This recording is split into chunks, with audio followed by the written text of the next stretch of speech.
জামালপুরে সরিষাবাড়ীতে নিয়ন্ত্রণ হারিয়ে গাছের সঙ্গে মোটরসাইকেলের ধাক্কায় আরিফ মিয়া নামের এক মোটরসাইকেল মেকানিকের মৃত্যু হয়েছে।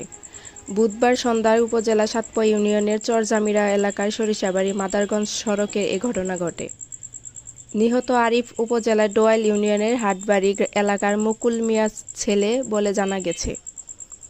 সে দীর্ঘদিন ধরে চরজামিরা বাজারে মোটরসাইকেল মেকানিকের কাজ করতেন।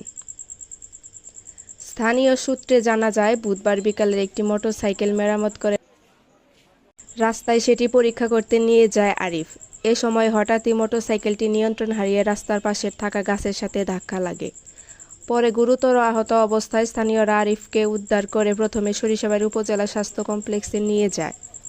অবস্থার অবনতি হওয়ায় কর্তব্যরত চিকিৎসক উন্নত চিকিৎসার জন্য জামালপুর জেনারেল হাসপাতালে পাঠান।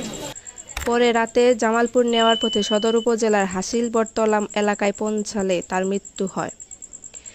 এ ব্যাপারে সরিষাবাড়ী থানার ভারপ্রাপ্ত কর্মকর্তা মোহাম্মদ রাশেদুল হাসান জানান, দুর্ঘটনার সংবাদ পেয়ে ঘটনাস্থলে পুলিশ পাঠানো হয়েছে।